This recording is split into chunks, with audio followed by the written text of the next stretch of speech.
The world's attention is fixed on the South China Sea, a region that has become the epicenter of global tension and strategic maneuvering. As dawn breaks on October 13, 2025, the calm surface of the sea belies the storm of events unfolding beneath. Headlines become reality. US, Japan, and the Philippines unite in a powerful show of force, transforming speculation into action. The air is thick with tension as three formidable warships assemble: USS John Finn, JS Akazuki, and BRP Jose Rizal, each representing a nation determined to defend its interests. Their flags flutter together in the wind, a striking symbol of a new era of cooperation and shared resolve. This is no routine patrol. It's a direct and calculated response to months of escalating Chinese aggression in these contested waters. Chinese Coast Guard blockades, water cannon attacks, and swarms of maritime militia have pushed the region to the very brink of conflict, testing the patience of neighboring nations. Today's trilateral exercise, codenamed Maritime Sentinel, is more than a drill. It's a clear and unmistakable message. These nations will not stand by in silence. The silence is shattered by the roar of engines and the sweep of radar. This is a statement written in steel and resolve, echoing across the waves. Years of careful diplomacy, back-channel negotiations, and strategic planning have led to this pivotal moment. The US-Philippines alliance is historic, forged through decades of partnership. The US-Japan relationship is a cornerstone of regional security, but this joint operation marks a significant shift. Words and promises are now backed by the unmistakable presence of warships and unified command. The world is watching closely as these three navies draw a line in the water, their every move broadcast and analyzed. The era of individual protests is over. Unity and collective action have become the new deterrent against aggression. The dawn patrol ends, but the real test of resolve and unity is only just beginning for these allied nations. The message to Beijing is unmistakable. The world is watching, and the showdown in the South China Sea has truly begun. The firepower on display is formidable, a vivid demonstration of the advanced weaponry and technology these navies bring to the table. Each shot and missile launch is a reminder of the stakes in these contested waters. The USS John Finn, a modern American destroyer, brings the might of Aegis, missiles and tomahawks, providing both offensive and defensive capabilities. Overhead, the P-8 Poseidon surveillance aircraft scans the horizon, ensuring no threat goes undetected and giving the fleet a crucial edge in situational awareness. Japan's JS Akazuki, purpose-built for anti-air and anti-submarine warfare, signals Tokyo's growing resolve to defend its interests and support its allies. Its presence here is a clear message of commitment to regional security. For Japan, stability in these waters is not just strategic, it's a matter of national survival. The vast majority of its trade, including vital energy supplies, passes through these lanes, making their security absolutely essential. The Philippines fields its modern BRP Jose Rizal, a symbol of its ongoing naval modernization and its determination to protect its maritime territory. Philippine FA-50 jets join the exercise, flying alongside advanced allies. These drills offer invaluable experience, sharpening skills and building confidence in joint operations. This exercise is about more than just military muscle, it's about forging real interoperability. Drills include anti-submarine warfare, air defense, and live-fire exercises, all designed to ensure these forces can operate seamlessly together in any scenario. The Navy's practice tracking and deterring hostile vessels, a clear nod to China's maritime militia and the complex threats that challenge regional stability. The goal is clear: three fleets acting as one shield, moving in perfect coordination, ready to respond to any crisis that may arise. For the Philippines, it's a leap in capability, a chance to master new technology and tactics that will shape its future defense posture. For the alliance, it's a rehearsal for unity under fire, a test of trust, communication, and shared resolve in the face of uncertainty. The message is unmistakable. Together, these nations are stronger than the sum of their parts, forging a partnership that can deter aggression and uphold peace. This is a new standard for regional defense, setting a powerful example of cooperation and collective security for the Indo-Pacific.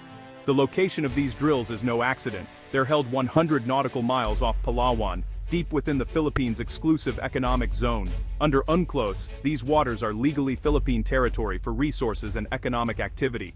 China's sweeping 9-line claim clashes with this, cutting into its neighbors' EEZs. The trilateral drills are a direct rejection of China's map, upholding international law. The US and Japan's presence amplifies the message: the rules-based order matters. This isn't provocation, it's a defense of legal rights. The exercise reframes the narrative. The law, not force, defines maritime boundaries. Beijing is cast as the challenger to global norms. The alliance operates here because the law says they can. China's claims lack legal basis. This legal clarity strengthens the alliance's position. The world is watching which side upholds the rules. Scarborough Shoal is the heart of the dispute. In 2012, China seized control, blocking Filipino fishermen from their ancestral grounds. Manila responded by taking China to court at The Hague. The 2016 ruling was clear. China's 9-line has no legal basis, and Scarborough lies within the Philippine EEZ. China rejected the verdict, escalating its presence and militarizing the region. The ruling is binding but unenforced. Until now. The trilateral exercises are a practical assertion of the Hague decision. Warships near Scarborough are a reminder. The legal victory stands. The drills show the world that the ruling is not forgotten. The alliance is determined to uphold international law. China's defiance is the real provocation. The presence of allied navies is a call for compliance, not conflict. The legal and moral stakes remain high. The Indo-Pacific security order is transforming. The old hub-and-spokes model, separate US alliances with Japan and the Philippines, is giving way to a networked partnership. Trilateral cooperation is now the answer to China's assertiveness. Years of diplomacy have built trust. Now, it's operational. Intelligence sharing, joint patrols, and coordinated drills are the new normal. This partnership is built on shared values, democracy, law, and freedom of navigation. For China, aggression against one now risks a response from all. The security calculus has changed. Deterrence is collective. The trilateral shield raises the cost of coercion. The Philippines' security is now linked to Japan and the US. This unity is a powerful deterrent. The region's stability depends on this evolving alliance. The message aggression will meet a united front. The South China Sea is a global lifeline. 1/3 of world trade and vital energy supplies pass through these waters. Any conflict here would disrupt economies worldwide.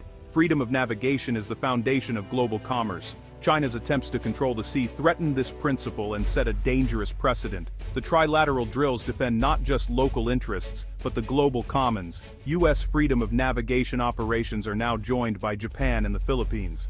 The message: open sea lanes are a shared responsibility. The seabed's untapped resources add to the stakes. China's claims block neighbors from accessing their own resources. The struggle is for economic futures and the rules that govern the seas.